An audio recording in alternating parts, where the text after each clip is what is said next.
Good morning, friends and enemies. Right now what I'm getting ready to do is show you in 4 specific leagues where the rookie draft in these leagues takes place right after the NFL draft. So within the first 2 or 3 weeks of the NFL draft concluding, I'm going to show you all 4 of these different teams. So essentially what we're working with, what does my roster look like, what position my team's in, kind of overall depth, players, some of the warp in the scoring settings in the league, right, that make it unique, as well as how many players we're starting, is it a 12 team, so on and so forth, all the different settings like that, and then what picks I had for that specific team going into the rookie draft, and then ultimately what I did with them, how I use them to try to make those specific teams that I have in the best position, at least for what I thought at the case in time.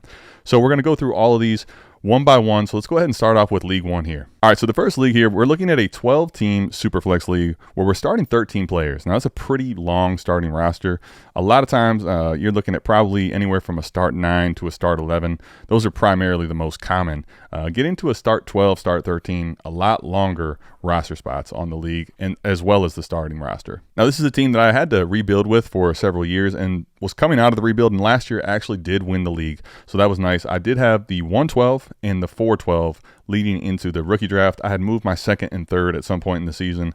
Obviously, when you win the league, well worth it to move any of the picks that you need to. But obviously, it's time to try to repeat. And in order to do that, we've got to start attacking in the draft at this point. So with that 112 and the 412, I want to show you here what my team looks like and what I was thinking, kind of what I was trying to do going into the rookie draft. So with this team again, Superflex, 12 teams, starting 13 players. My quarterbacks were Jaden Daniels and Lamar, and basically those two guys were huge for my Dynasty success and championship team last year. I had those two, as well as I had Anthony Richardson, who obviously was a roller coaster, but that's basically all I had to speak of. I had Kenny Pickett and other backups on this team, but that's my quarterback room leading into this. So then at the running back position, I had Bijan Robinson, Saquon Barkley, I had Christian McCaffrey and Jonathan Taylor. Those are basically the primary 4 running backs on my team that I felt really good about, obviously when healthy. Big if for Christian McCaffrey. Then I had other depth pieces like Roshan Johnson, Braylon Allen, a few other players, but nothing super important down the list as far as depth goes for my running back position. All right, as far as the receivers go on this team, and obviously with a long starting roster like this, got to have a lot of receivers. You're at least going to want to. So I have Justin Jefferson as well as Brian Thomas Jr. I have Rome Odunze and DJ Moore. I have Chris Godwin and Mike Evans. I have Christian Watson.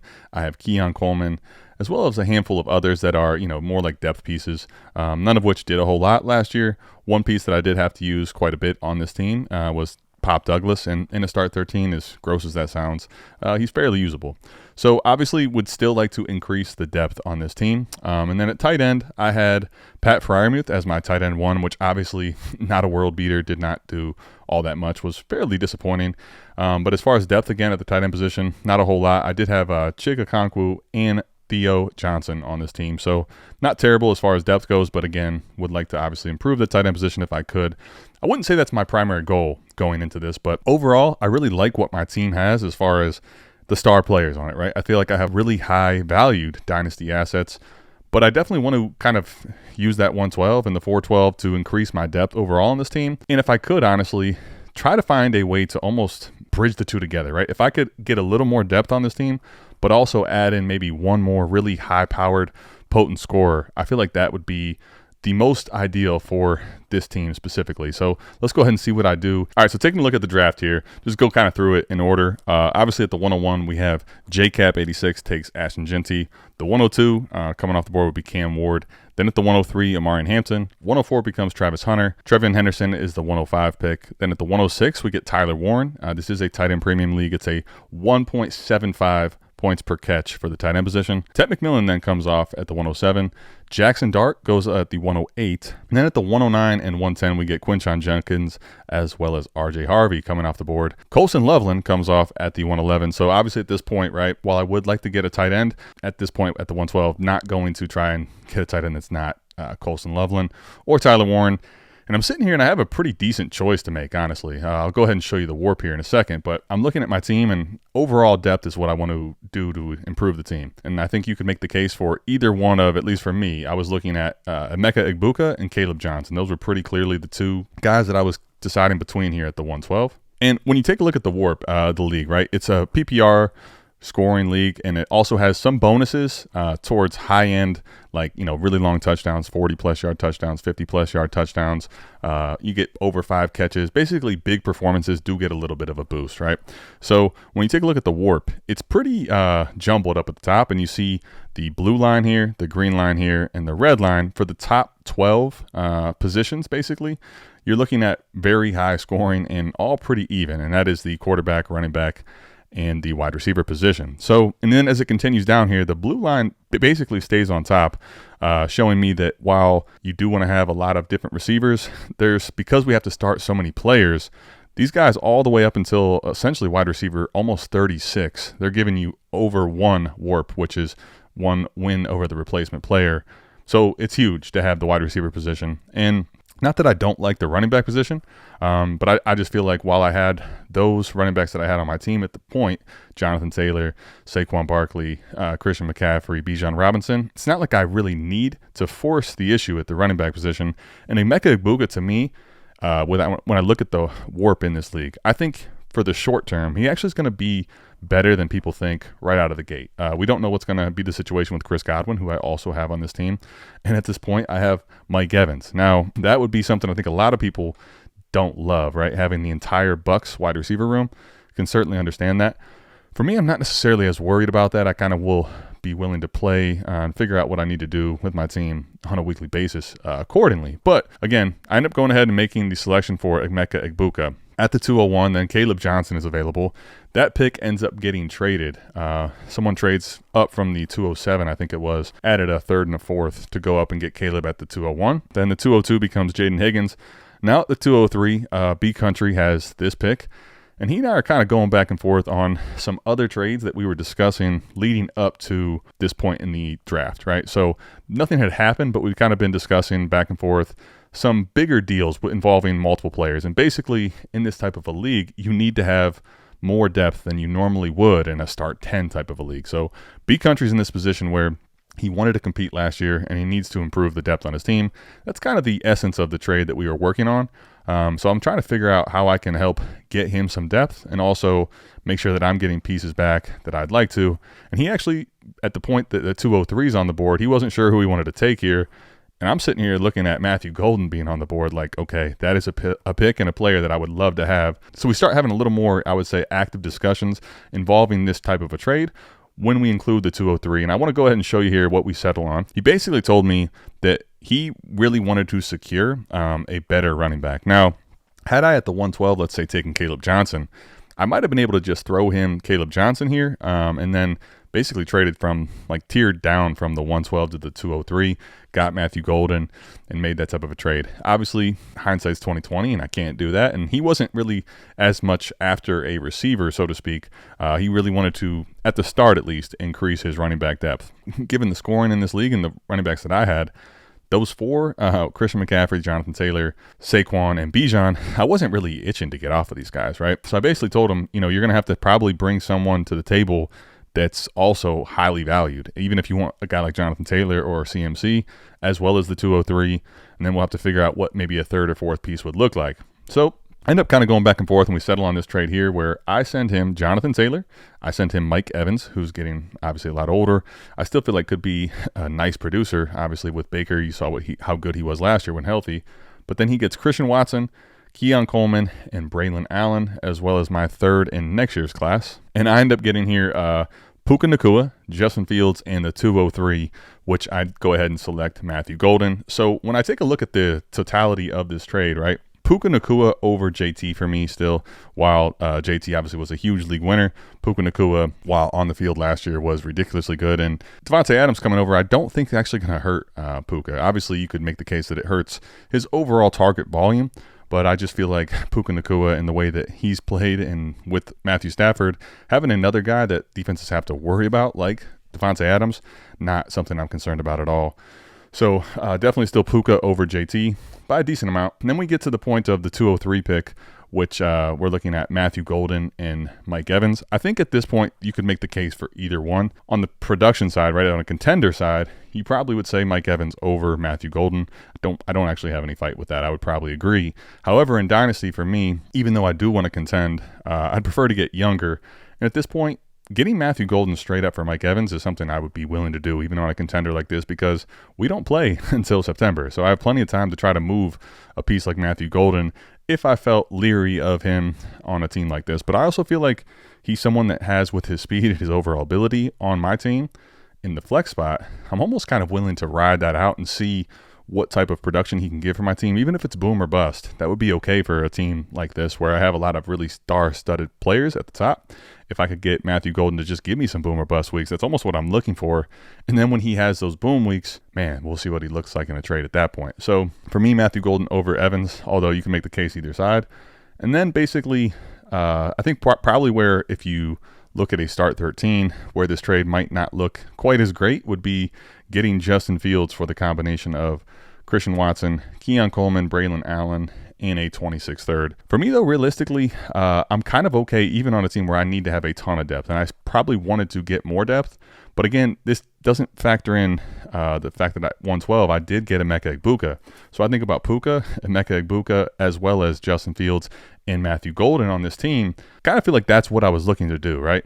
Not that I don't like Braylon Allen or Keon Coleman or Christian Watson, but again, with Christian Watson, if I could get off of Christian Watson and bring in Matthew Golden, that part I loved. And then Keon Coleman, I think, is a wild card that has definitely a lot of upside, but I was willing to forego that. And Braylon Allen, realistically, is probably only going to be someone that I really love starting if something happens to Breece Hall, at least for this year. So moving all those players for Justin Fields, Puka, and the 203 I really like. And then again, having now Justin Fields and A. Rich as the wild card, like quarterback 3 and 4 on my team, also gave me extra depth at the quarterback position that all Jaden Daniels, Lamar Jackson, Justin Fields, as well as Anthony Richardson, they all are like high-end, like rushing style quarterbacks. And I feel like those are players that I can, Anthony Richardson or Justin Fields, probably move at the right time, again, to get even more on my team if I felt more stable in either one of those players, A. Rich or Justin Fields, throughout the course of the year. And obviously the one nice thing is if, let's say, one was to, lose the job earlier in the season, the other one was to keep it. Now I do still have a really nice quarterback 3 option in case something, knock on wood, would happen to Lamar or J-Day. So that's the trade I make there. I had some discussion with some people moving into round 3, but ultimately there was basically, at this point, it's kind of like that rookie fever. It's really hard a lot of times to trade into picks like this where, I mean, listen, I like plenty of the players in here, like Kyle Williams especially. I was looking at trading into that pick. Dylan Sampson, right? I was looking to trade into a lot of these picks, but people are extremely high on these players, so the returns I was getting just didn't make sense. Basically, by the time it comes to my 412, the players on the board were getting a lot thinner and scarce, and I basically took a shot on Torrey Horton. I like Torrey Horton, the prospect, and I feel like quietly he landed in a pretty decent situation, although the draft capital I would have liked to have seen higher than, I believe it was the 5th round. Listen, Cooper Kupp obviously is awesome when on the field, but that's another big if for him. And if something happens to Cooper Kupp, even if something doesn't happen to Cooper Kupp, right? We have JSN, Cooper Kupp, which I think it'll be interesting to see how they try to use the pairing of those guys because they both want to, I think, thrive in the slot. And then Torrey Horton goes into a situation where I think he's probably the 3rd person potentially this year as far as mouths to feed, pass catching weapons. I could see the upside of him playing outside in a scenario on this team where they're going to be trailing, in my estimation. I think they're kind of in a little bit of a rebuild mode here. So I felt like for a start 13, it made sense to take a shot on him relative to some of the other players on the board. But let me know basically what you thought of my selection of Torrey Horton, as well as Matthew Golden at the 203 and Emeka Egbuka. Would you have went Caleb Johnson or someone else at those picks? And then let me know what you thought of the trade. Did I make the right move here, getting Puka as well as Justin Fields the 203, or would you prefer the other side? And then let's go ahead and take a look one last time at my squad and what you think of that. Let me know all that down in the comments. All right, so the second league here, BDGE League. This is Fade the Fetal, and going ahead and taking a look at my team, right? So I feel really good about this team. You can actually take a look at a prior video if you want to. 5 trades that I made in the 2024 offseason to turn my team around. Basically, in 2023, I'd missed the playoffs. So I made those 5 trades and a couple other ones to really push my team into a contender. I definitely did that. I was a pretty damn good contender last year, but just some pieces and some players that didn't quite give me everything that I was looking for on the production side of things. So I ended up ultimately losing in the semis, and I do have now my 310 and 410. I had traded my 1st and 2nd during the prior offseason, the 2024 offseason. So before I show you what I end up doing with the picks and what I'm trying to accomplish here, let's go ahead and take a look at the team. I feel pretty damn good about the team. Now, definitely would like to improve certain spots, but I feel like I actually have a few different points of leverage, and that George Pickens trade actually helped out my team in a couple different ways. But so I have Caleb Williams, Dak Prescott, JJ McCarthy. Those are my big three quarterbacks at this point. Either one of Dak Prescott or JJ McCarthy I feel solid about as a super flex option. But the fact that I have both right now, I basically have the luxury of having a safer option as far as production when healthy in Dak Prescott, and then seeing what the wild card of JJ McCarthy can become. I also have, I think, as well, because I do have Russell Wilson on this team. I don't love Russell Wilson, but if you told me that he was my quarterback 3 in a pinch for this year, basically the reason I'm bringing that up is I think I could end up making a trade of either JJ McCarthy or Dak Prescott away without getting a quarterback back. And in a 12-team Superflex league, that gives me leverage at the quarterback position that will allow me, I think, as either bye weeks happen or unfortunately like just attrition to the quarterback position, that's going to give me leverage to potentially get a deal done to really bolster the rest of my team. Not something I'm looking to do if I don't have to, but definitely I think it's in the cards for me. So that's the quarterback room I have. Then the running back 2 spot is, I think, is probably the primary thing that I would like to address and improve. Doesn't have to be done by week 1, but definitely within the first month of the season. At the least, I think. Last year, I definitely was okay with the scenario of having just a hero RB and filling my running back 2 spot with whoever, which last year was Najee Harris a lot of times, and I know that's gross, but Zach Charbonnet when he was potentially in and out of the lineup. But basically, I have Jahmyr Gibbs, Najee Harris, I have Zach Charbonnet, and a bunch of cones, a bunch of trash, honestly, at the running back position. I have Kendre Miller, Cam Akers, who's without a job, and a lot of garbage. So I was definitely looking to improve my running back 2 and overall get some depth at the running back position, but not having a pick until 310 and 410, obviously that's not the most ideal to address that position. So that would be, I'd say, the biggest overall glaring weakness on this team. The rest of it I feel really great about, right? I'm pretty young overall, and I have a really nice, healthy stack of receivers on my team. So I have Malik Neighbors, I have JSN, and Garrett Wilson. Those are my wide receivers 1, 2, and 3, all of which I think you could argue that are in the top 12 to 15 range for sure. Malik Neighbors for me, he's actually my wide receiver 1. I know that's hot takey, but he's just basically in the same tier for me in Dynasty as Justin Jefferson and Jamar Chase. And then I have JSN and Garrett Wilson, obviously not in tier 1, but pretty damn high up the ranks. Then I have at my flex spot, a combination of DJ Moore and DK Metcalf are my 2 flex spots in this league. It's a lineup start 10. Then I have Mark Andrews at the tight end spot. And one of the things about this team, right, I do have either Dak Prescott or JJ McCarthy off the bench, which is nice. But as far as depth goes overall on this team, when I have Mark Andrews, I know Mark Andrews is no longer a sexy or highly considered tight end, but I feel just fine with him basically plug and play every week as my tight end for the next year or two. We'll see as he continues to get older how that looks. So Michael Mayer, Austin Hooper, Darnell Washington, nothing really to speak of at the tight end 2 spot, and that's okay for me on this team. As far as wide receivers go, I really only have Chris Godwin as far as guys I would really feel great about starting on the bench. But when you give me Chris Godwin, right, plus DK Metcalf and DJ Moore, that's 3 receivers, plus then having Malik Neighbors, JSN, Garrett Wilson. On a team like this, my roster construction, I'd like to have either 6 or 7 receivers that I can count on in whatever given week it would be. I feel like Chris Godwin at the wide receiver 6 on my team makes this team perfectly fine at the receiver position. So again, I just really need to address that running back 2 spot at some point. Leaving the draft here, I do have all my picks. So I have all my 26 futures and 27, so on and so forth. But let's go ahead and take a look at the rookie draft now that you've seen this team. All right, so keeping in mind now, I'm looking to go ahead and improve my running back position.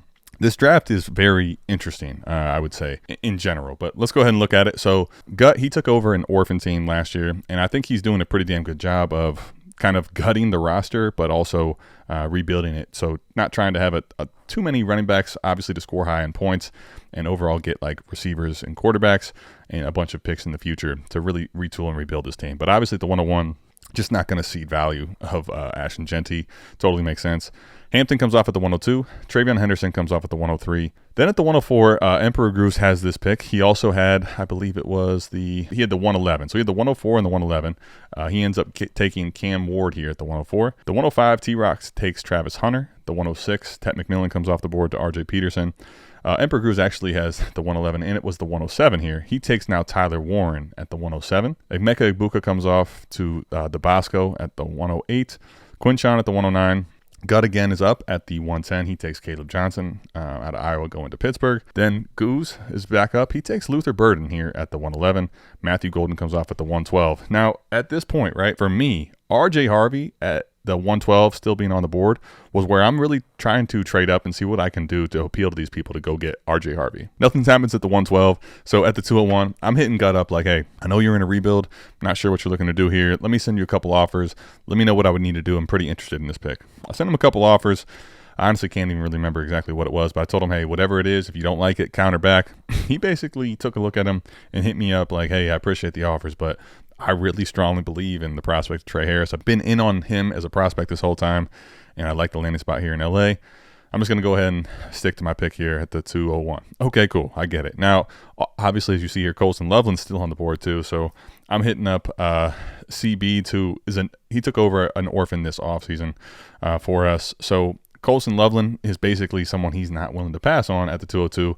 I've been saying, hey, what can I do to try to trade up at this point as well? 203 now, Isaiah B has this, and Isaiah B won the league last year. He basically at the 203, I hit him up knowing that he probably didn't want to come off of the pick. And one of the things about his team is he basically needs a quarterback 3. For his team, he had Kirk Cousins in that quarterback 3 spot, and now obviously not knowing what's going to happen with him. He basically only has Justin Herbert and Bo Nix, which is a great quarterback room, but doesn't have anything to speak of at the quarterback 3 spot that he can rely on. So I asked him, what would I basically be able to get into the 203 spot? He started kind of kicking around, what would it take to acquire Russ, and that he's probably not moving the 203.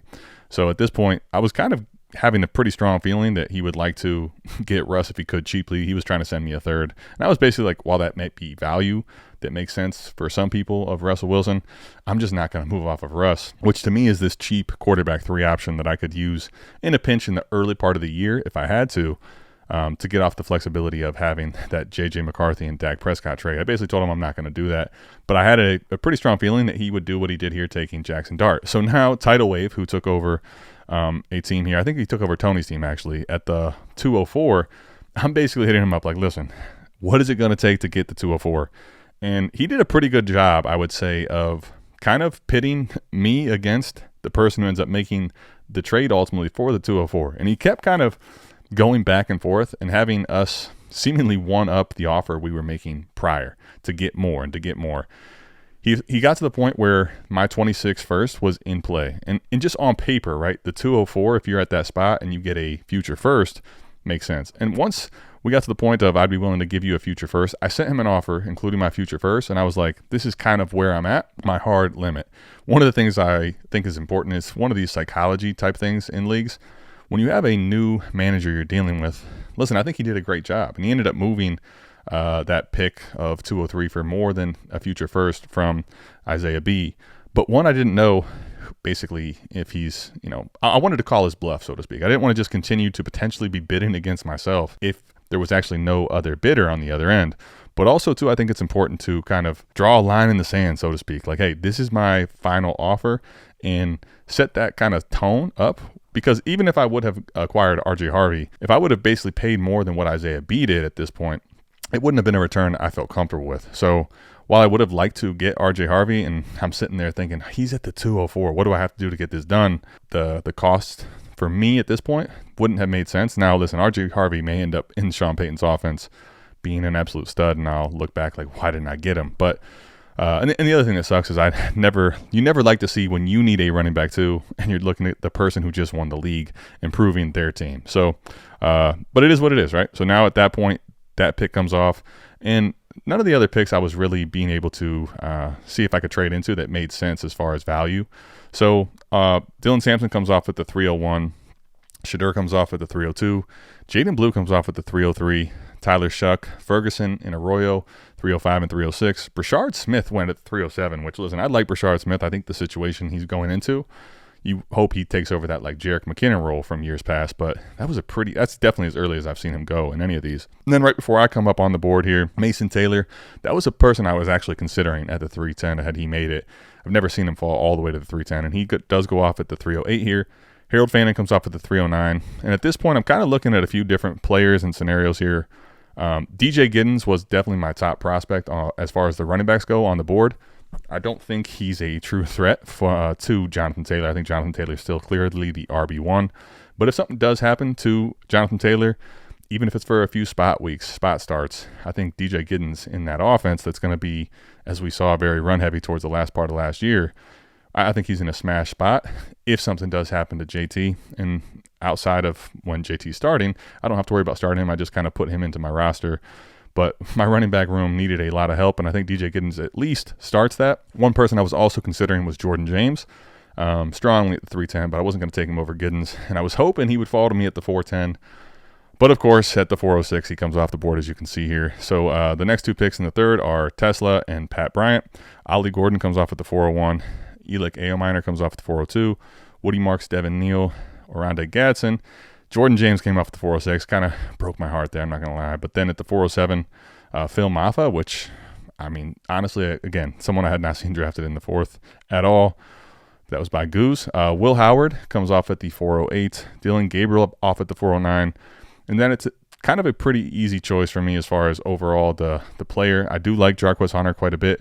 And again, very similarly to DJ Giddens, I think this is probably Kyron's job, as obviously we saw the last 2 years. He's getting insane amount of touches and snaps in this offense. But at the same point, if something does happen to Kyron Williams, I don't think Blake Corum is just going to be the RB2 on this team, considering they did draft Jarquez Hunter. That may be the case, but I think there's a scenario where Jarquez Hunter could come in here and actually earn potentially that RB2 role. And if that was to be the case where Kyron goes down again for a few weeks, Jarquez Hunter could be a huge beneficiary. So I wasn't able to get any starting running backs with these two picks, which I would have loved to have done, but that's just not the reality of having a 310 and a 410. So I added some decent player depth to my team, but obviously still need to do more to address the running back 2 spot. Again, having the leverage at the quarterback spot of that extra quarterback 3, which of Dak Prescott and J.J. McCarthy, I think I do have definitely in the cards the ability to do so. And I could as well, something I was trying to do here and it didn't happen, trading away a DK Metcalf, who I think was a riser after losing George Pickens in that trade. The Steelers traded him to the Cowboys. Can I move off of a DK? Can I move off of a Chris Godwin, a DJ Moore? Or can I move off of one of those big 3 receivers I have to actually go get a legit running back 2? Those are all some things I have at my disposal and something I can do here leading up to the season. So I'll check back with you guys later about what happens in Fade the Fetal, but not a very sexy thing. But I got 310, 410 in this league, Jarquez Hunter, the 410, DJ Giddens at the 310. Let me know what you thought of this draft overall. All right, so getting into the third league here. This is a 12-team Superflex league where we're starting 9. It's half PPR, and it's another half point for the tight end premium. So essentially, receivers, running backs, they get a half point per catch, and then the tight end only gets 1 point per catch. So it's basically a regular PPR for the tight end position. And all that really means that the running back position does get a little bit of a boost, right? Because all the pass catchers don't get that much of a boost, only a half PPR. And then in a 12-team start 9, one of the things about this that's kind of interesting, you get for every 20 passing yards, you get a point versus every 25, which is what you normally would get. So that even further boosts up the quarterback position. So in a league like this, if you can have 2 high-end quarterbacks, that basically only lets everybody else that you should be, in theory, ahead of in this type of a format, have 7 skill players that are going to try to catch up to that high-end quarterback. So quarterbacks at the high end and some of the high-end running backs typically drive this league format. So for my team here, I did end up winning this league. This is the first time I have won. Had a pretty damn good team for several years, but just was not able to have things break my way. So it was nice to get the W here in this league as well. So I have Patrick Mahomes at my quarterback spot, Lamar Jackson at my superflex, whichever. Those are obviously my quarterback and superflex options. And I do have a pretty nice quarterback 3 option in Matthew Stafford. This is kind of, I think, the ideal situation for me in a Superflex league, right? I'd like to have a really high-end Konami code guy like Lamar. Honestly, Patrick Mahomes is still, I think, a very nice Superflex option. In a perfect world right now with what I'd like to do, I'd almost prefer to tier down from him a little bit to where I could hopefully stay close in production but net some of the dynasty value, so to speak, that he has. But I feel great about my quarterback in Superflex. And then having Matthew Stafford, who's getting older, but for this year, I think, while on the field, certainly could step in for Patrick Mahomes in a injury situation or Lamar and keep me pretty high up the ranks as far as production goes if I had to rely on Stafford. I have Flacco, but outside of that, really nothing to speak of at the QB spot. Then I do have Saquon Barkley, and then my running back too, a little weaker. So having that 106 pick is really nice leading up to this because I think at that point I'll obviously be able to draft one of the running backs I really like in this class. I have the 106 and the 206 basically because I traded those away. I traded Devon Achane, away for the 106, 206, and 306 in the offseason. I was kind of thinking at that point I could have that liquidity, and with Achane being so injury prone the year prior, it was just something I was willing to kind of see if I could have Pacheco be my running back 2, Saquon my running back 1, and then use those picks to try to buy a really nice running back later.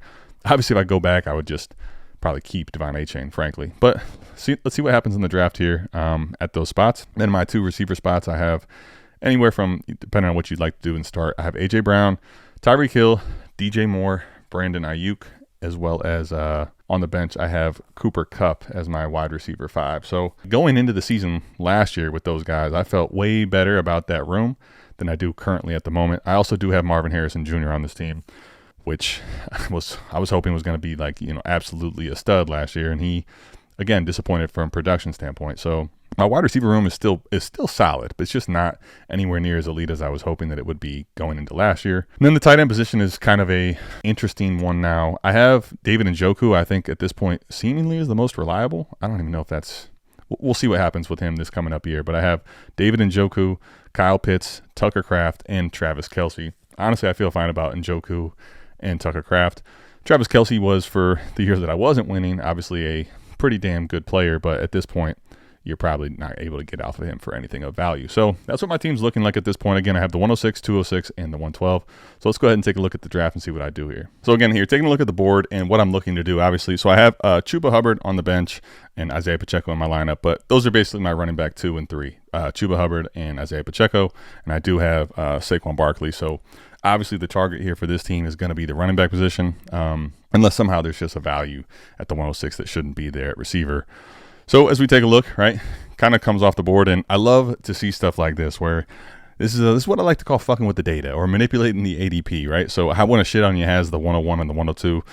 Goes ahead and he takes Cam Ward at the 101 and Genty at the 102 to make that draft specifically fall that way, because I love Kyle, by the way, but I'm pretty sure at the 101, if he only had the 101, not the 102, I'm pretty confident he would have taken just Genty and left Cam Ward to be someone else's. But anyway, those are the 101 and 102. Hampton comes off at the 103, which in this league format I think definitely was the right play by Chris. At Ken Adams at the 103. Tech comes off at the 104. And then right in front of me, Ewok Village takes Travis Hunter. If Travis Hunter would have fallen to me at the 106, I would have just went ahead and taken Travis Hunter at the 106 spot. But Ewok takes Travis Hunter at the 105, leaving me in this position at the 106 where, like, truly at the 106, I felt pretty good about the scenarios, whatever it was going to be.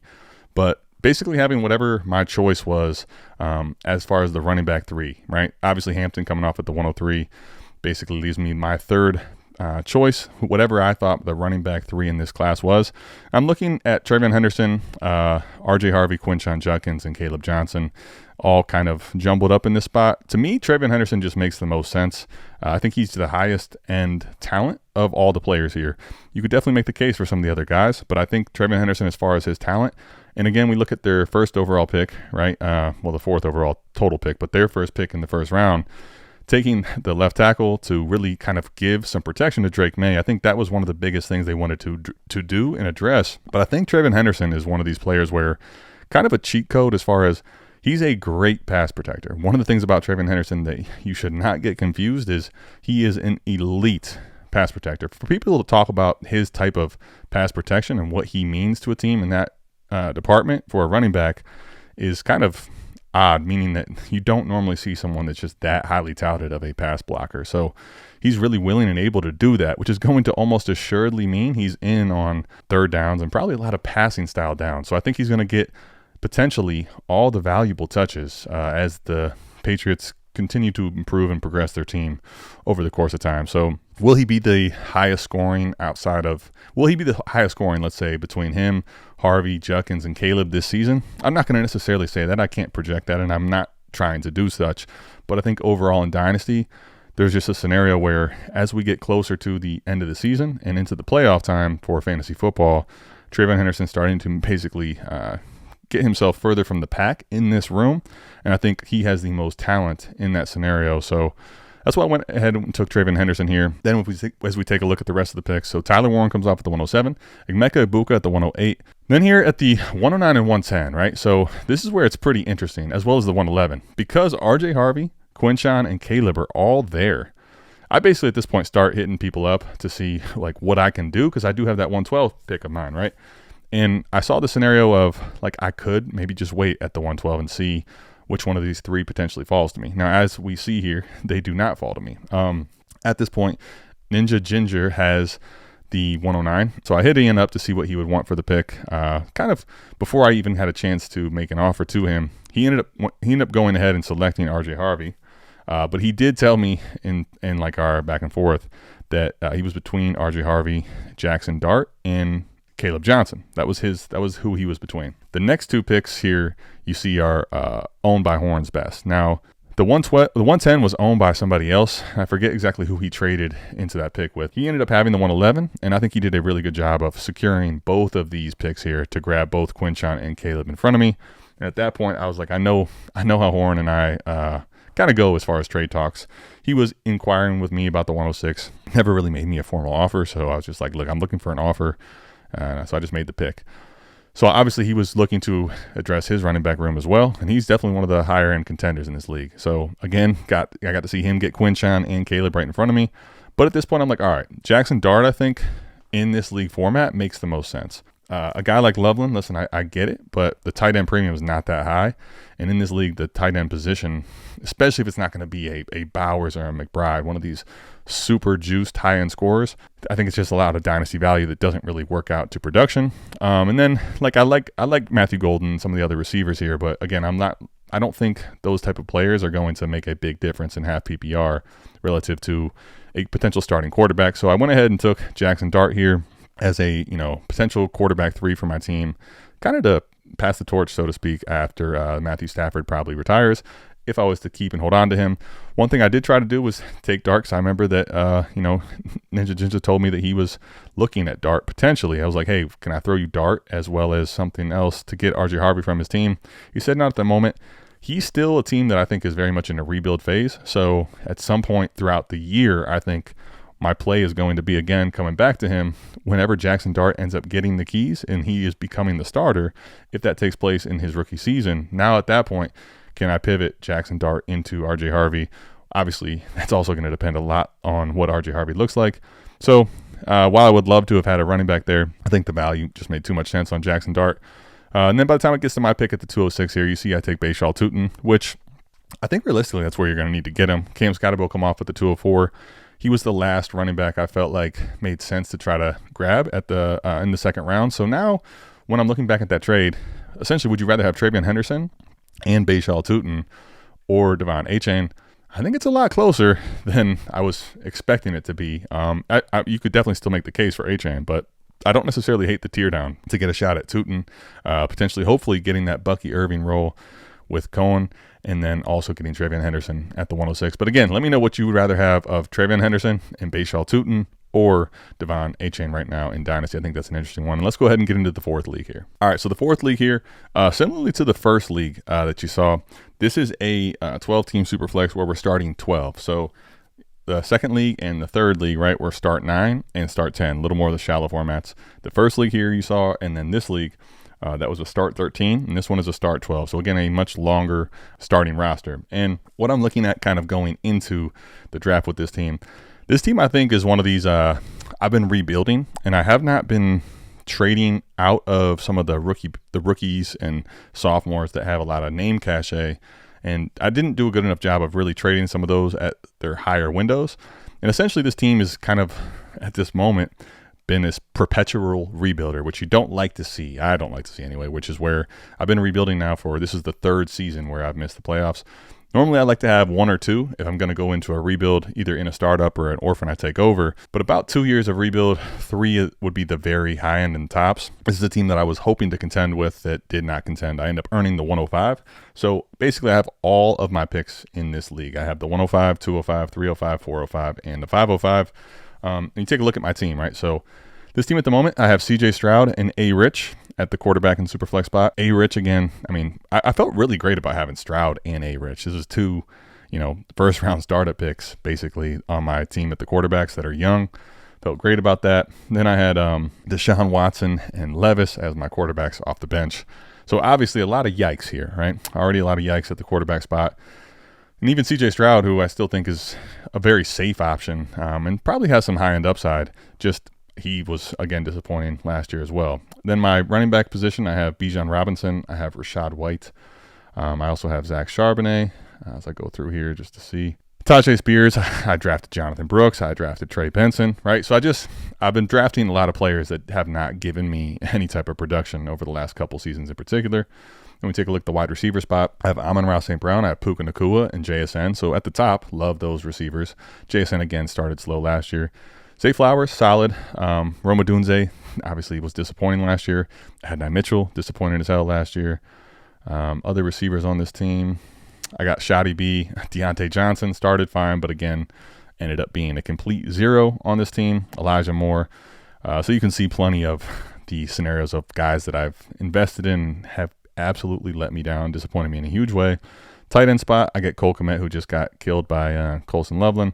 Luke Musgrave got killed by Tucker Kraft. I have Theo Johnson. I have Jawan Johnson. And I have Kyle Pitts, who as well was a guy that I invested in couple years ago, thought was going to be the tight end of my team for the future. He hasn't been the tight end of my team for the future or the past or the present. We'll see if he can be this year for the present. But that's basically a lot of the disappointing reasons and players that I have mixed into this team to keep me at this 105 spot. Now, in a start 12, I think this team is in a weird scenario, right? I think I definitely need to improve depth on this team, and that's one side of it. But I also felt like for me to make that jump, I need to get another difference maker, probably two on this team at least, to really push the envelope as far as making the playoffs and getting closer to contending with the other teams. And seeing some of these guys make that second year and third year big leap that has not been the case. A guy like Roma Dunze would be a perfect example. Can A-Rich actually do a good enough job to stay on the field? That's yet to be determined. But and then the other thing about it, right, is A-Rich going to actually keep the job with Levis losing his job and then Watson? So we already all know how horrible he's been.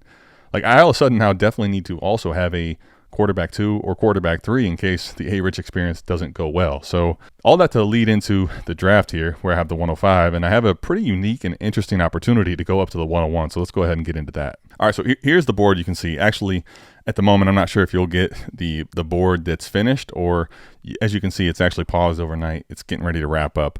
The 5, 09, 10, 11, and 12 still need to be made at the point I'm recording this. But I'm, again, at the 105. I have the 105, 205, 305, 405, and the 505, all my 5 slot picks.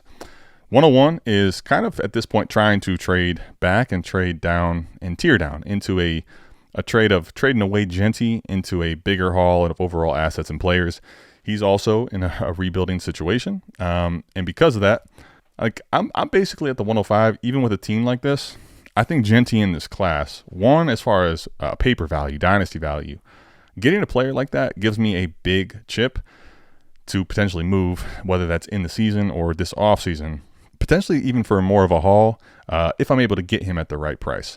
So we start having negotiations, and I send him, a couple different offers. He's looking to get not just my 105 and my 205, but he's also looking to make sure he secures my 26 first. And at that point, this is where we're having a little bit of a problem, because I basically told him, listen, with my quarterback situation with CJ Stroud and A-Rich and not having a quarterback 3, like there's just no scenario where I'm sending you my 26 first and my flexibility there without getting a true starting quarterback back. And he also, with his team, he's not flush with quarterbacks. He basically has both Penix and Bryce Young. At that point, for me, they're kind of in the same tier. Whichever one I can get cheaper, I'm fine with. So I basically like, look, I got to have this back. He was trying to remove both Penix and Bryce Young from our initial back and forth discussion of starting offers and counters. And I basically told him, like, if I'm moving my 26 first, I've got to get one of these quarterback backs. We can work around that however it needs to be. So we end up settling on this trade here. That's what our final deal gets done. And I had to bring Josh Downs to the table, which I'm not going to lie, I almost walked from this deal. But we end up making this one where I get the 101, becomes Ashton Genty, right, for as well as Bryce Young. And I send away the 105, the 205, Josh Downs, and my 26 first. Still definitely felt a little pricey, but the big thing for me was going to be that at 105, I didn't see a scenario where I'm grabbing a quarterback, right? And I'm getting Genty. So At that point, like, that was what was willing to have me push my 26 future first in, which realistically, if I don't do a good enough job of making some trades on this team and maneuvering my team from this pretender into a contender, I'm potentially given a lottery type of a ticket feel first round pick next year, which has some really good quarterbacks as well. Getting off of Josh Downs, where I'm starting 12, was a pretty tough thing to do, but felt like it was worth it. Now, what I didn't see coming was the fact that if you take a look at the board, okay, so Hampton comes off at 102, Hunter 103, Tet 104. If you would have told me Cam Ward's on the board for me at 105, this would have been a lot tougher of a decision to make personally. So I'm looking at basically like Cam Ward and the 205 and Josh Downs and my 26 first for Genty. Here's where I still think that this trade, when I made it at the time versus the players that were available, definitely a little bit different than what I was hoping or thinking would be the case. But when I look back at it still even, right, what is the difference from Bryce Young to Cam Ward? Obviously, I'd rather have Cam Ward, and I think if Cam Ward hits early on in his career, there's definitely some value to be had there. But realistically, if I'm looking at it from the standpoint of Bryce Young and Cam Ward being expendable, like if I'm looking at, I'd prefer Cam Ward just tearing down to Bryce Young, if I kind of remove those players from the deal, right, and look at it from this standpoint, would I rather have the Luther Burden 205, Josh Downs, and a 26 first, or the 101 Ashton Genty? And I still think here that I would rather have Ashton Genty given all that. So anyway, you guys let me know what you think of this trade in a start 12 where it's Cam Ward, the 205 becomes Luther Burden, in my future 26 first, which, could be mid to early again. If I do a good enough job making this a contender, it could be late as well, but that 26 lottery ticket and Josh Downs, or would you rather have Genty and Bryce Young? So let me know what you think of that. But now I don't have the 105 and the 205 anymore. I get Genty. As you can see here, the 106 becomes Travion Henderson, Quinshawn, Caleb, RJ Harvey all come off 4 in a row, those running backs there. The 110 then becomes Colston Loveland, 111 Jackson Dart, 112 Igneka Igbuka, 201 we get Tyler Warren comes off. The second round looks pretty, standard as far as all these going. Jalen Milroe felt pretty late going all the way at the 212 to Kilmo there. But by the time it comes back to me in round 3 here, I'm looking at with Harold Fannin, Dylan Sampson, Jalen Noel, Jaden Blue come off the board. And Shedeur Sanders is not a guy that I've gotten many shares of. I do think I got him in 2 leagues now of all my leagues that I'm in.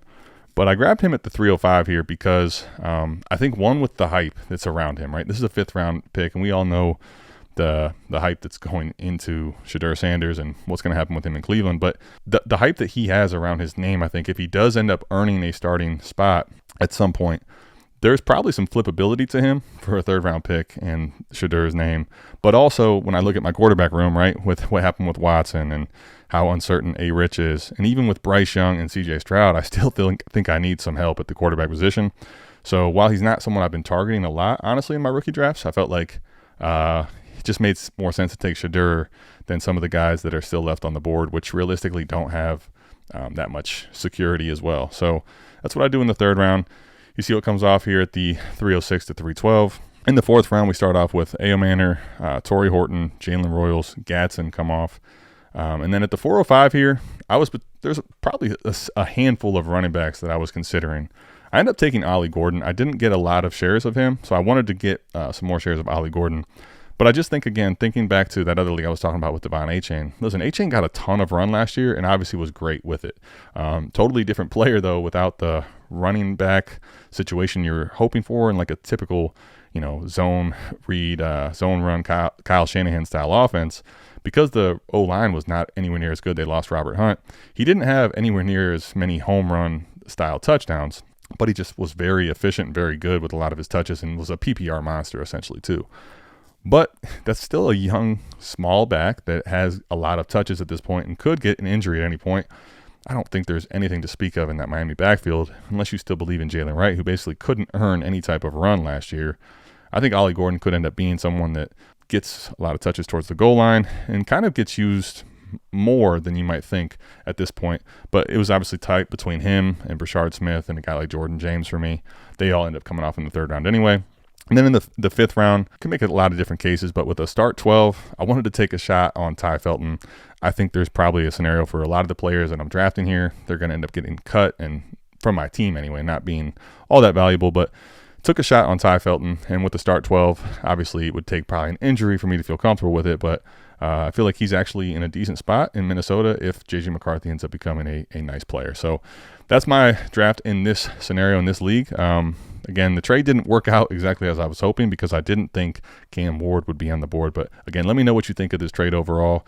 And then as we look at my team kind of in conclusion here, I mean, I do still feel a lot better about my team at the high end levels.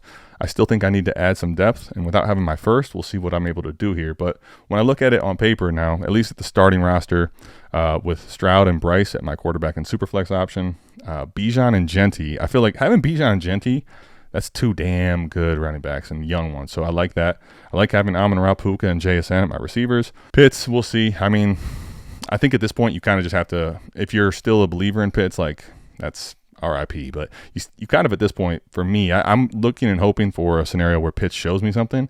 Maybe I can try to flip him at that point. But his value's decayed enough to where I feel like I kind of just have to hold him and see. Hoping that Rome has a big year this coming up year. I think that's going to happen. I made the case on my South Harmon YouTube channel if you want to go check out a full breakdown of Rome, like a 20-minute video on him. Zay Flowers, Charbonnet, and Bateman at the flex spots. Obviously still not super ideal, but we'll see what can happen with a guy like Shadur if he ends up getting the starting role. And I'm definitely going to have to make some moves here with this team. But I feel a lot better about this team than I did, obviously, after leaving the draft and getting a guy like Genty. But this is probably a team where I still need to find a way to, at some point throughout the season, make a tear down from either some of these receivers. Hopefully not a running back, but it might end up happening to be the case where I move on from Genty and kind of put that value back into some of the other flex spots on this team. But again, this team, we'll see if I can actually get it into the playoffs relative to last year where I missed. Anyway, that's all I got. That's the specific teams that I had that had their rookie drafts, within the first couple weeks here of the NFL draft. Basically what the team looked like going into the rookie draft, what picks I had, and then ultimately what my team looks like on the finishing end. Let me know what you thought of this video and overall what you thought of the different teams that I had, and did I make the right moves or did I not? I want to hear all the yelling and yapping down in the comments, and I'll see you back here, same time, same place, next week on the BDGE Dynasty channel. I'm out of here. Peace.